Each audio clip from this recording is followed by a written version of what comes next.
Coucou les amis, j'espère que vous allez bien. Si ce n'est pas le cas, alors j'ai quelque chose pour vous. Bienvenue dans votre podcast Lève-toi et brille. Aujourd'hui, nous allons parler de la solitude. La solitude qui se définit comme étant l'état d'une personne momentanément seule ou physiquement seule. Elle est aussi définie comme l'état psychologique d'une personne seule. Pour ce sujet, nous allons accueillir notre invité de ce jour qui est le pasteur Daniel. C'est avec lui que nous allons aborder ce sujet de la solitude. Bonsoir pasteur Daniel. Bonsoir. Comment allez-vous? Je vais très bien, Mandria. Nous sommes très ravis de vous recevoir sur ce plateau. Merci. Alors, dans un premier temps, comme vous l'avez certainement vu, je vous ai présenté. Mais j'aimerais que vous le faites avec vos propres mots.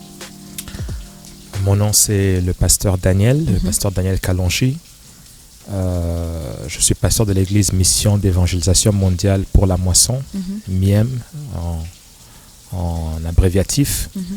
Le ministère a été commencé par mon père, le pasteur Adolphe Kalonji, depuis la ville de Kinshasa au Congo, dans les années 2000, oui. Et vers 2006, nous avons immigré ici au Canada. Alors, il a continué la mission à Windsor, à la ville de Windsor, en Ontario. Et de 2007 jusqu'à 2020, c'était lui le pasteur titulaire. Et Dieu a décidé de le prendre vers août 2021. Et par la grâce de Dieu, depuis 2022, c'est moi qui suis le pasteur titulaire de l'église MIEM à Windsor. Et nous avons aussi 3 succursales à Kinshasa, dans quelques communes différentes. Voilà. Très bien, pasteur. Merci beaucoup. Alors, pour commencer, nous allons commencer avec un petit brise-glace. Okay. Donc, ce qui va se passer, c'est que je vais vous poser quelques questions auxquelles j'aimerais que vous répondiez. Okay. La première question, c'est quel est votre passe-temps favori? J'aime lire. Okay. Pas nécessairement... quand je dis lire, je veux dire par là acquérir des informations. Okay. Alors, ça peut être un livre que je lis, ça peut être un article que je lis en ligne, ça peut être des livres audiobooks que j'écoute, ou soit des émissions. Eh bien, ça rejoint la deuxième question. Quel est votre livre préféré en ce moment? En ce moment, c'est une combinaison de plusieurs livres. Okay. Alors, le livre c'est une combinaison de plusieurs livres, mais ça a commencé par une jeune dame qui s'appelle Anna Roundtree. Elle parle de l'expérience qu'elle a eue où le Seigneur lui a amené au ciel. Okay. Alors, l'expérience qu'elle a eue au ciel avec les différents anges quand elle a vu le Seigneur et tout ce qui s'est passé. Alors, c'est ça que je suis en train de lire. C'est le livre qui vous a le plus marqué? L'un des livres. Il y en a plusieurs, mais c'est l'un des livres, oui. D'accord. La troisième question, c'est quel est votre plat préféré? Plat préféré? Ah, bonne question.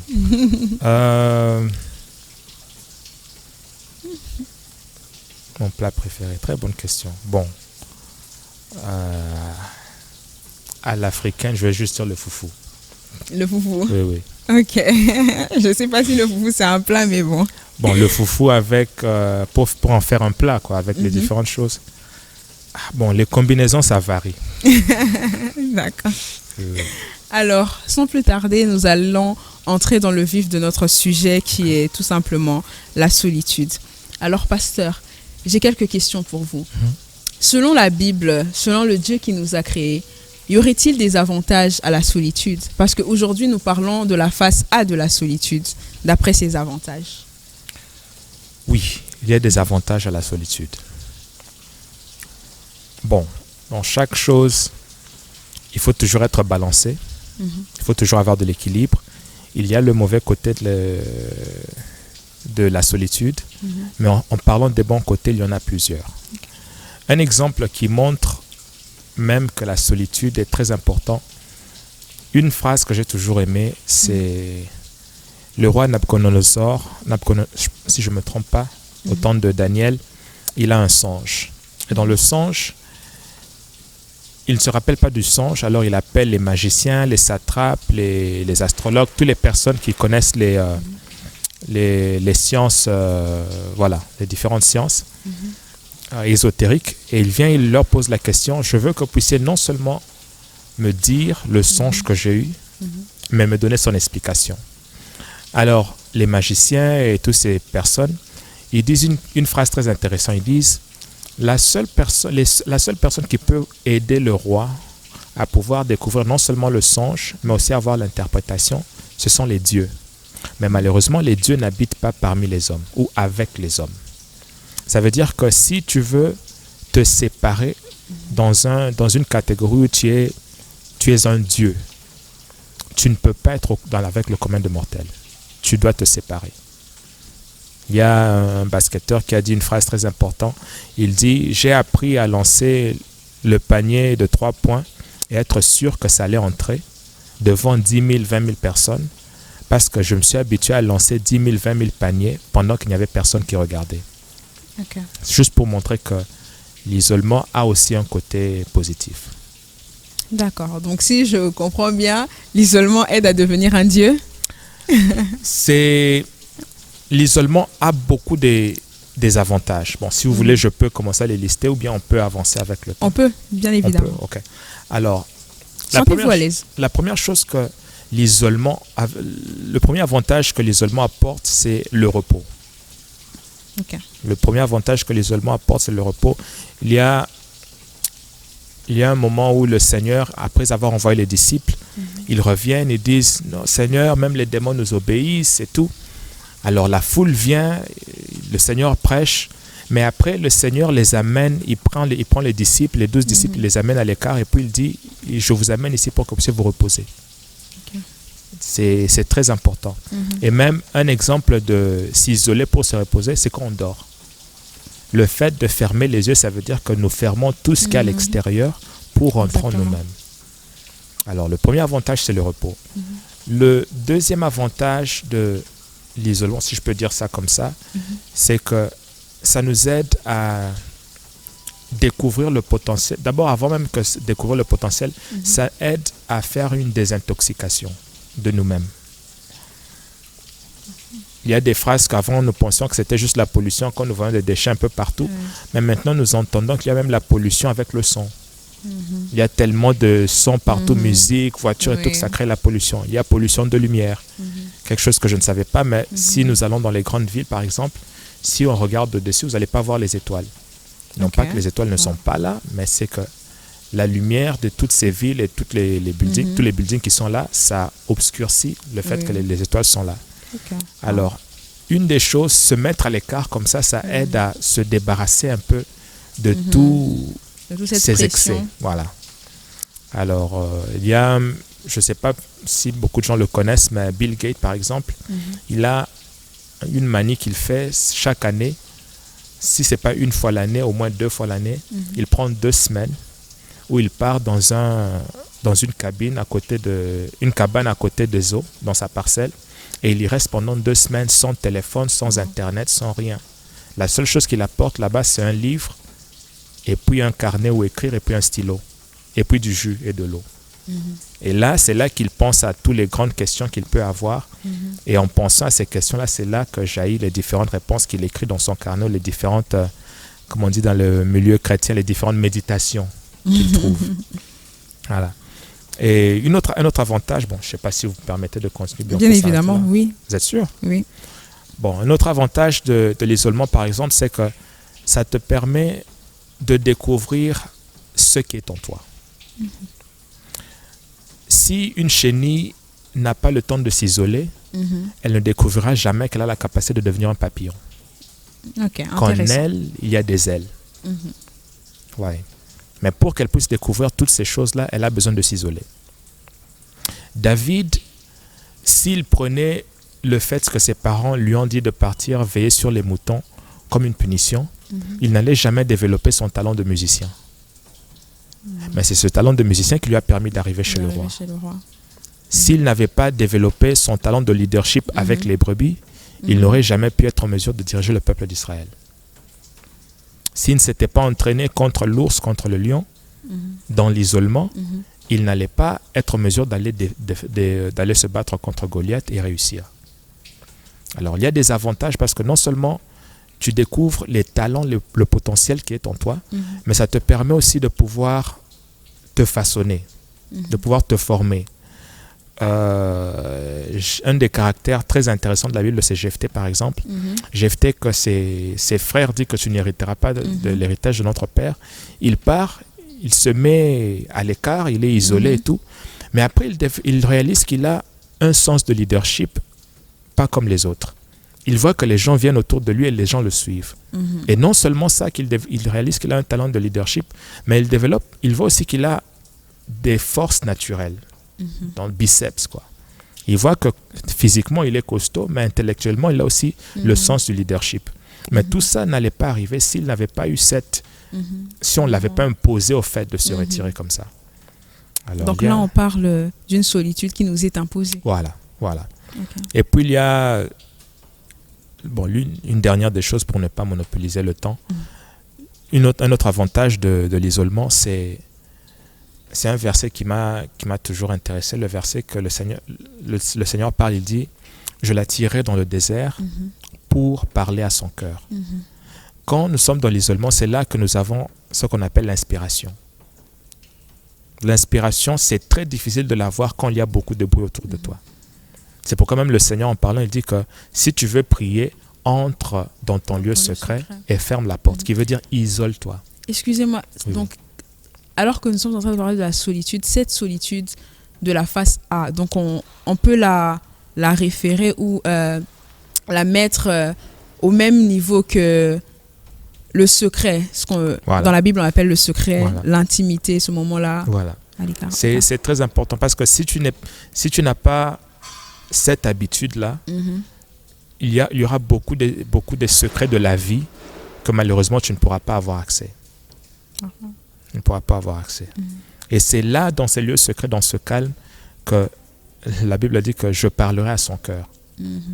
C'est seulement dans des lieux secrets, dans un lieu secret, dans un lieu d'isolement, où tu as la capacité d'écouter le Seigneur te parler dans ton cœur. Il y a, pour finir, une histoire que j'ai suivie. Bon, j'aime bien lire, j'aime bien avoir des informations. Alors, les personnes qui étaient allées dans la Lune, ils racontent une histoire un peu intéressante. Ils disent que quand ils sont arrivés dans la Lune, et pendant qu'ils marchaient sur la Lune, il y avait un d'eux qui était chrétien. Alors, il a réalisé quelque chose de très intéressant. Il a réalisé que pendant qu'ils marchaient sur la Lune, loin des villes, des télés et tout ça, quand il était seul, ils étaient à 3 sur toute la surface de la Lune.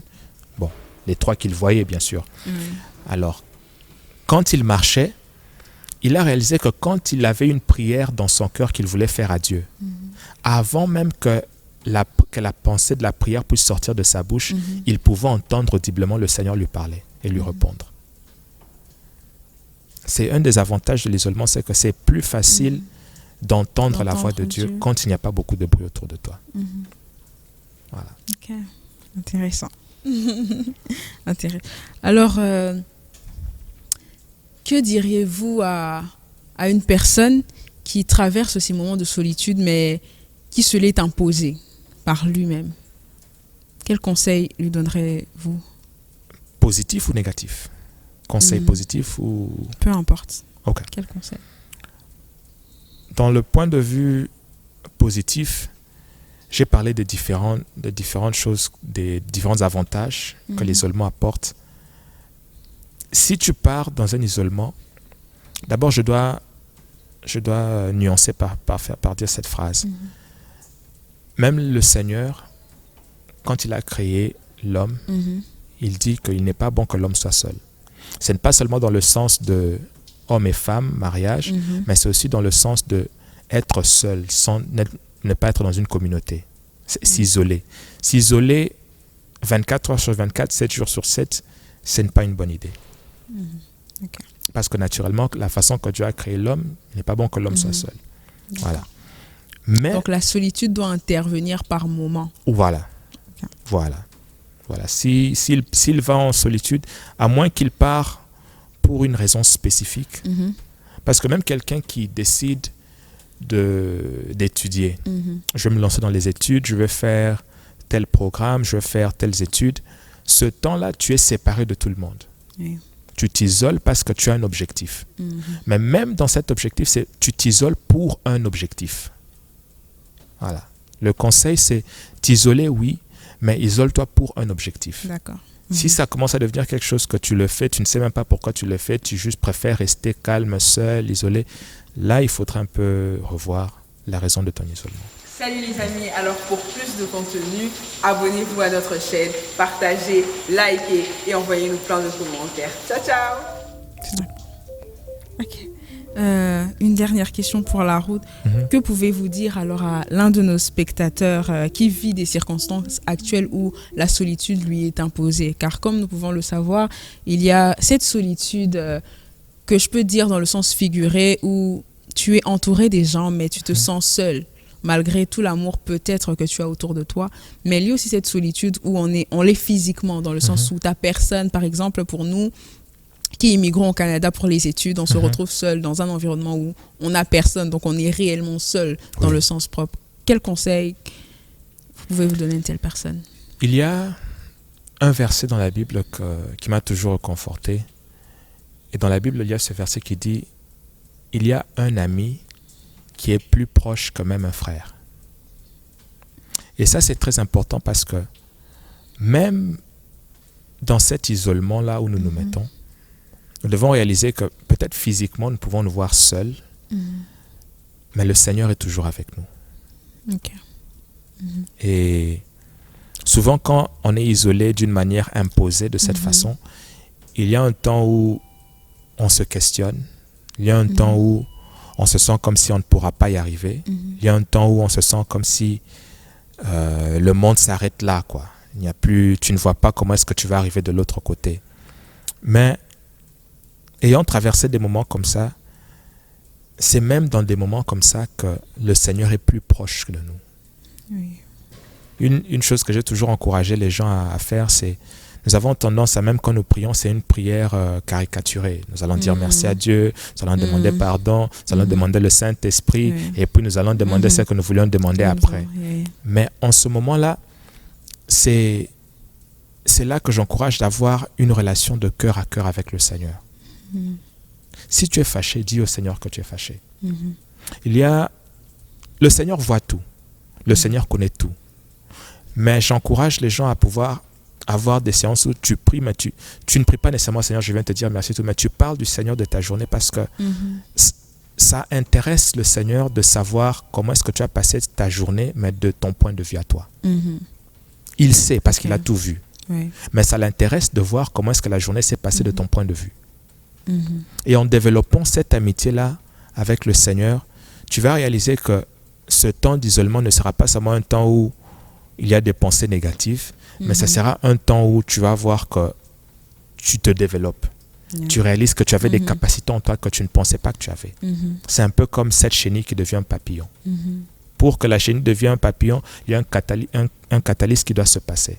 Et ce qui peut permettre que de là où tu es, même du fond du gouffre, que tu puisses sortir une nouvelle créature, quelqu'un qui sort avec une révélation nouvelle, il faut que tu sois quelqu'un qui passe du temps à parler avec le Seigneur. L'isolement imposé n'est pas une mauvaise chose. Vous savez, Mandela a passé 26 ans en prison, si je ne me trompe pas, 26 ans en prison. Ses amis ont passé 26 ans à l'extérieur. Mandela est sorti, il est devenu président. Les autres, on ne sait pas qu'est-ce qui est arrivé d'eux.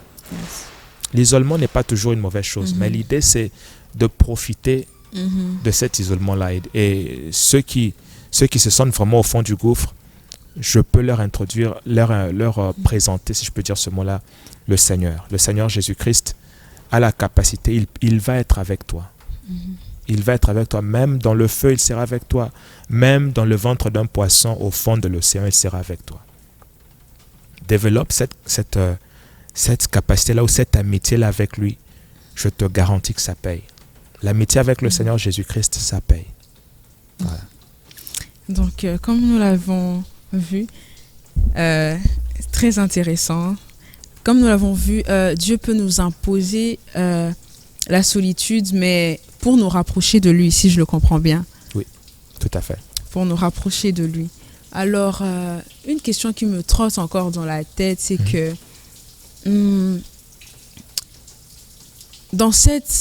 comment, lorsque Dieu peut-être ou les circonstances de la vie nous imposent une telle solitude, comment maintenant ne pas tomber dans le piège de la solitude, dans le sens où après que ce moment de désert soit fini, cette saison de désert où on est dans l'intimité soit finie, comment ne pas rester, donc forcer ce cycle-là? Oh, j'ai tellement aimé la solitude, maintenant j'en fais ma vie. Il y a une phrase que Paul parle. Bon, je vais le dire en anglais, puis je vais traduire. En anglais, c'est la version où je l'ai lu. En anglais, Paul dit que Our afflictions are for but a moment. Notre affliction n'est que pour un moment. Mais plusieurs ont pris ce moment-là et en ont fait toute leur vie. C'est ça. C'est ça le problème. Même quand le Seigneur nous amène dans le désert, ce n'est pas pour y vivre. Et s'il permet que nous puissions y vivre pendant longtemps, c'est parce qu'il a mis en nous la capacité de la transformer. Oui. Alors, mais il y a certains qui ont tendance à s'accaparer de ce moment-là de solitude et en faire leur vie de tous les jours. Ce n'est pas le cas. Ce n'est pas le cas. Ce n'est pas... Salomon le dit, mais de cette façon. Il y a un temps pour toute chose. Il y a un temps pour toute chose. Et quand Dieu nous amène dans un temps de solitude, c'est parce qu'il a quelque chose qu'il veut ou soit révéler qu'il a mis en nous, ou soit parce qu'il veut nous enseigner quelque chose dans le sens de, il veut nous donner une révélation, pas nécessairement quelque chose qui est en nous, mais une révélation qui vient de lui, qui va être comme le catalyste, qui va nous transformer ou nous amener dans une nouvelle dimension. Mais dès que tu as l'information, ce n'est pas pour que tu restes encore dans le désert. Quand tu as l'information, quand tu réalises que tu as un papillon, par exemple, supposons que tu as cette chenille qui se transforme en papillon, mais qui décide de rester encore dans la case. Non. L'idée, c'est que dès que tu es transformé en papillon, tu es supposé voler. Mais dans ce genre de cas, c'est après avoir passé un tel temps, on a cette peur-là maintenant de voler. La peur de voler sera naturelle. Et c'est ce qui rend certaines personnes qui préfèrent rester alors dans ce gouffre-là. Alors, qu'est-ce que vous direz à cette personne si elle était juste devant vous et qu'elle passait exactement par ce moment? Le Seigneur part. Il dit aux disciples, attendez jusqu'à ce que le Saint-Esprit vienne.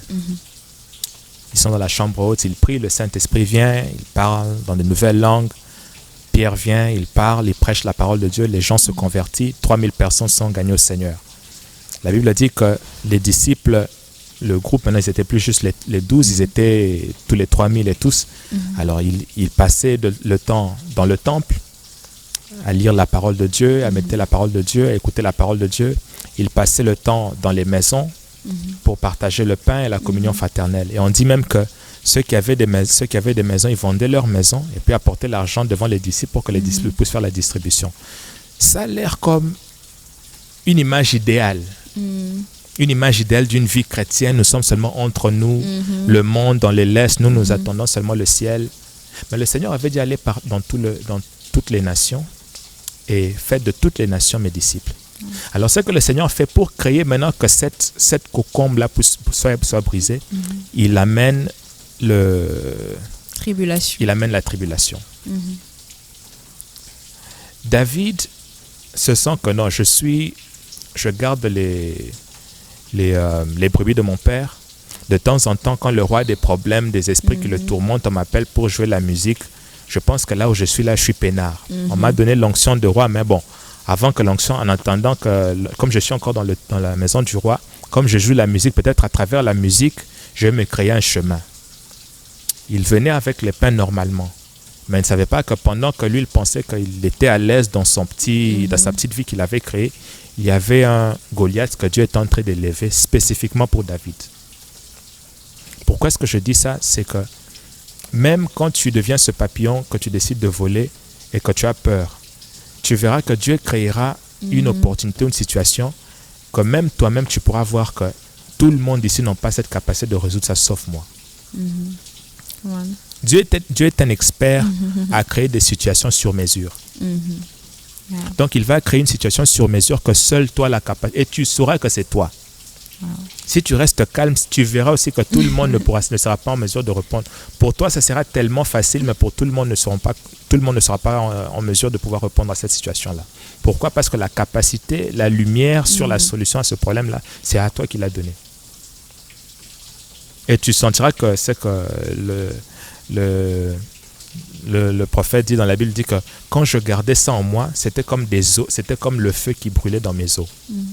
Jusqu'à ce que je puisse faire sortir, et là j'étais en paix. C'est exactement la même chose qui se passe. Tu auras peur, mais en même temps tu sens que je dois faire quelque chose. C'est un peu ça. Comme on le dit dans une certaine langue, Nzambazanko. Donc si tu refuses de bouger de ta zone de confort, alors à co-créer Léonko. Voilà. Donc merci pasteur. Merci pour cette magnifique intervention. En tout cas, j'ai été la première bénite par ça. Merci. Ça m'a vraiment touchée. Alors, comme le pasteur l'a dit en résumé, la solitude est une bonne chose, mais elle ne doit pas être définitive. Alors, à toi qui passes peut-être par ces moments de solitude, j'aimerais juste t'encourager, comme le pasteur l'a dit précédemment, que Dieu est avec toi. Certainement, peut-être tu te sens seul, peut-être que physiquement, effectivement, tu l'es, mais n'oublie pas que le Seigneur, il est toujours avec toi. C'était votre émission Lève-toi et brille. Si vous avez des questions concernant ce podcast, vous pouvez nous écrire à notre adresse email qui est light.miem@gmail.com. Merci beaucoup. Merci pasteur. Merci beaucoup.